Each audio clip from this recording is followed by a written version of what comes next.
Hello friends, welcome to my notes 24/7। तो दोस्तों, आज मैं डेली की तरह आपके लिए कंप्यूटर के एमसीक्यू सीरीज का डे 5 लेकर आई हूँ। और कल जैसे कि संडे था, इसलिए हमारा हॉलीडे था, मैंने कोई आपके लिए वीडियो अपलोड नहीं की थी। और आज मंडे है, तो आज से आपकी फिर से रेगुलर क्लासेस चालू रहेंगी। तो और अगर आपको इस वीडियो की पीडीएफ चाहिए तो आप हमारे टेलीग्राम चैनल को ज्वाइन कर सकते हैं। उसका लिंक डिस्क्रिप्शन में मैं दे दूँगी, तो उसके बाद आप उसे भी ज्वाइन कर सकते हैं, वहाँ आपको इसकी पीडीएफ मिल जाएगी। तो आइए वीडियो को स्टार्ट करते हैं। आज का हमारा जो फर्स्ट क्वेश्चन है वो है, backup files has blank file format. Backup file में निम्न में से कौन सा फाइल फॉर्मेट होता है। मतलब आपको पता ही है कि हर फाइल का एक एक्सटेंशन होता है, तो बैकअप फाइल का कौन सा फॉर्मेट होता है ये आपको बताना है। ऑप्शन 1 है .bash, ऑप्शन 2 है .sh, ऑप्शन 3 है .bask एंड ऑप्शन 4 है .backup। तो इसका जो राइट आंसर है वो हो जाएगा आपका ऑप्शन नंबर 3 .bak, जो कि आपकी बैकअप फाइल का फॉर्मेट होगा। नेक्स्ट क्वेश्चन है हमारा question number 2। The rules for exchanging data between computers are called. Computer के बीच डाटा के आदान प्रदान के नियमों को क्या कहा जाता है। तो जैसे कि दो कंप्यूटर्स हैं, उनके बीच में डाटा का आदान प्रदान हो रहा है, तो उसे क्या बोलेंगे। तो ऑप्शन 1 है आपका programs, option 2 procedure, option 3 hyperlinks and option 4 है आपका प्रोटोकॉल्स। तो इसका जो राइट आंसर हो जाएगा वो होगा आपका ऑप्शन 4 प्रोटोकॉल्स। प्रोटोकॉल्स ही होते हैं जिनके तहत कंप्यूटर होते हैं वो अपने डाटा को आपस में आदान प्रदान करते हैं। नेक्स्ट क्वेश्चन है हमारा question number 3। Which of the following is a search engine. निम्न में से कौन सा एक सर्च इंजन है। Option 1 internet explorer, option 2 flash, option 3 Google and option 4 Chrome. तो यहाँ पर आपका आंसर होगा, सभी को पता है गूगल एक सर्च इंजन है। इसके अलावा फ्लैश है, वो एक ड्राइव होती है आपकी। इंटरनेट एक्सप्लोरर और क्रोम है, वो भी आपकी सर्च साइट्स हैं। तो इस तरीके से गूगल हो गया, गूगल आपका सर्च इंजन होता है, और यही आपका राइट आंसर है। नेक्स्ट क्वेश्चन है हमारा question number 4। SMTP is associated with. SMTP किसके साथ जुड़ा हुआ है। तो सबसे पहले आपको ये जानना जरूरी है कि SMTP का फुल फॉर्म क्या होता है। SMTP का फुल फॉर्म होता है सिंपल मेल ट्रांसफ़र प्रोटोकॉल। अब इसमें आपने देख लिया कि सिंपल मेल ट्रांसफ़र प्रोटोकॉल है, तो मेल से ही कनेक्टेड होगा। तो आपका जो आंसर हो जाएगा इनमें से वो हो जाएगा आपका इलेक्ट्रॉनिक मेल। इसके अलावा जो TCP/IP होता है वो भी मेल से जुड़ा हुआ ही एक प्रोटोकॉल होता है। उसका फुल फॉर्म होता है transmission control protocol and IP का होता है इंटरनेट प्रोटोकॉल। ये साथ में ही वर्क करते हैं। तो इस तरीके से आपका जो आंसर हो जाएगा वो हो जाएगा इलेक्ट्रॉनिक मेल। नेक्स्ट क्वेश्चन है, the browser blank keeps a list of web pages you have visited during the current session. Browser आपके द्वारा वर्तमान सत्र के दौरान विकसित किए गए वेब पेजों की एक सूची रखता है। मतलब ब्राउजर की ऐसी क्या चीज़ है जो आप वेब पेजेस जिनको आप सर्च करते हैं उनकी एक लिस्ट रखता है। तो यहाँ पर ऑप्शन है आपके, ऑप्शन 1 है हिस्ट्री, ऑप्शन 2 है फेवरेट, ऑप्शन 3 है कैच एंड ऑप्शन 4 है आपका फ्लैश। तो यहाँ पर आपका जो राइट आंसर होगा वो होगा हिस्ट्री। जो भी ब्राउजर हिस्ट्री होती है, ब्राउजर हिस्ट्री में आप उन वेब पेजेस को देख सकते हैं जिन्हें आपने पहले सर्च किया हुआ है या जिन पे आप पहले जा चुके हैं। तो यहाँ पर आंसर हो जाएगा आपका हिस्ट्री। सेकंड है फेवरेट पेजेस। फेवरेट पेजेस तभी होते हैं जब आप उनको सेव करते हैं। सेकंड है कैच। कैच एक मेमोरी होती है। जैसे कि कल मैंने आपको बताया था कि जो CPU होता है वो कहाँ से लेता है, रजिस्टर से लेता है। जो भी एलिमेंट्स वगैरह लेता है वो रजिस्टर से लेता है। रजिस्टर सबसे ज़्यादा तेज और सबसे छोटी साइज की मेमोरी होती है। उसके बाद जो मेमोरी होती है वो होती है कैच। रजिस्टर कहाँ से लेता है डाटा को, तो वो कैच से लेता है। तो कैच भी एक मेमोरी होती है। उसके बाद है फ्लैश। फ्लैश एक ड्राइव होती है। फ्लैश ड्राइव मैंने आपको बताया था, जैसे कि आपकी पेन ड्राइव वगैरह होती है उसे फ्लैश ड्राइव बोलते हैं। इसे प्लग एंड प्ले ड्राइव भी बोलते हैं, plug and play. Next question है question number 6। Which of the following is are commonly found on web pages. निम्नलिखित में से क्या सामान्यतः वेब पेजों पर पाया जाता है? जैसे ही आप कोई वेब पेज ओपन करते हैं तो उस पर आपको क्या दिखाई देता है? Option 1 internet, option 2 hyperlinks, option 3 intranet and option 4 templates.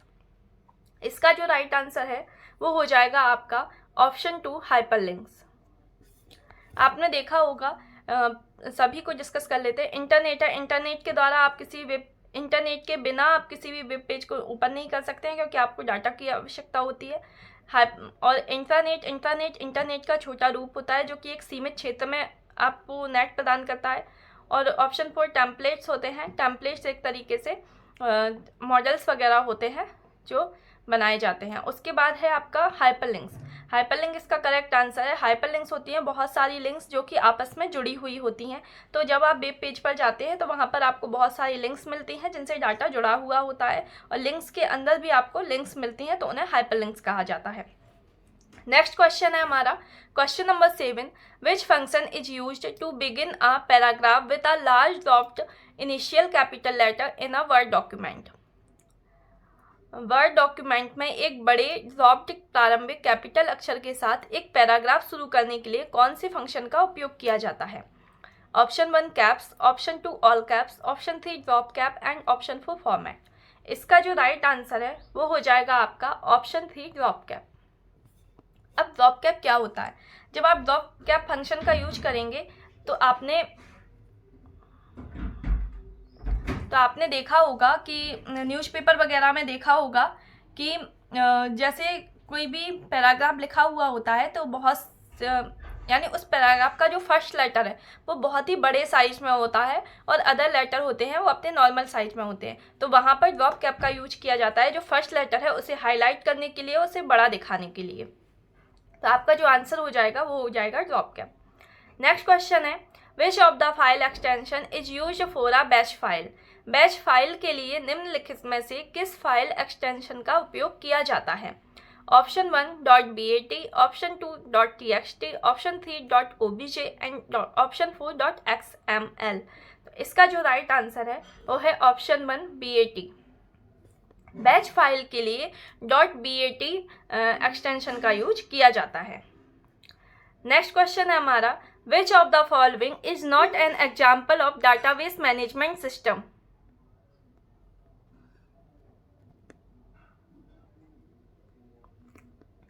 तो निम्नलिखित में से कौन सा डाटा प्रबंधन प्रणाली का एक उदाहरण नहीं है?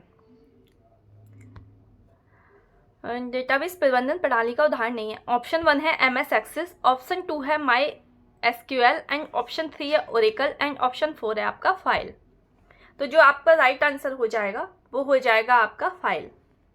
ये तीनों MS एक्सेस, MySQL, ओरेकल, ये तीनों डाटाबेस प्रबंधन प्रणाली के हैं, और जो फाइल है वो एक नॉर्मल आपका फाइल ही है, फाइल फोल्डर। तो वो आपका कोई भी डेटाबेस प्रबंधन प्रणाली का या कोई भी DBMS मैनेजमेंट सिस्टम नहीं है। नेक्स्ट क्वेश्चन है हमारा विच of the following is not an example of digital wallet? निम्नलिखित में से कौन सा डिजिटल वॉलेट का उदाहरण नहीं है? डिजिटल वॉलेट यानी कि आप जो फ़ोन पे, गूगल पे या पेटीएम वगैरह चलाते हो वो आपके डिजिटल वॉलेट हो जाते हैं। ऑप्शन 1 है आपका गूगल पे, ऑप्शन 2 है भीम, ऑप्शन 3 है एप्पल वॉलेट एंड ऑप्शन 4 है पल्स। तो इसका जो राइट आंसर हो जाएगा वो हो जाएगा आपका ऑप्शन नंबर 4 पल्स। पल्स आप नॉर्मली यूज करते हो जिसमें कि आप अपने कैश वगैरह को रखते हो। उसके अलावा जो भी 3 चीज़ें हैं वो आपकी डिजिटल वॉलेट के एग्जाम्पल्स हैं। नेक्स्ट एंड 11 नंबर का क्वेश्चन है DDL stands for.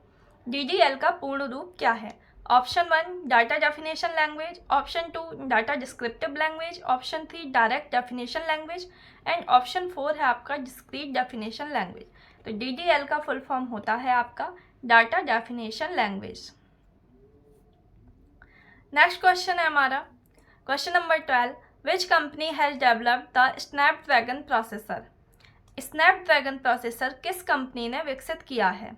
Option 1 Qualcomm, option 2 Apple, option 3 HP and option 4 Intel. तो ये चारों जो कंपनीज हैं ये अमेरिकी कंपनीज हैं, और इंटेल एक प्रोसेसर्स बनाती है। HP, एप्पल, क्वालकॉम ये सभी वहाँ की अमेरिका की कंपनीज है। तो इसका जो राइट आंसर है वो हो जाएगा आपका option number 1 Qualcomm. Qualcomm company है जो कि आपकी स्नैपड्रैगन प्रोसेसर को डेवलप किया है जिसने कि, तो आंसर हो जाएगा आपका क्वेलकम। नेक्स्ट 30 नंबर का क्वेश्चन है आपका, which of the following is a video sharing site. निम्नलिखित में से कौन सी एक वीडियो शेयरिंग साइट है। Option 1 Gmail, option 2 Yahoo mail, option 3 YouTube and option 4 Reddit mail. तो सभी जानते हैं कि वीडियो आप कहाँ शेयर कर सकते हो, यूट्यूब पर। नेक्स्ट आपका क्वेश्चन है, भीम आधार पे इज ऑल्सो कॉल्ड। भीम आधार पे कौन से अन्य नाम से भी जाना जाता है। Option 1 image based payment system, option 2 barcode based payment system, option 3 biometric based payment system and option 4 है आपका पिक्चर बेस्ड पेमेंट सिस्टम।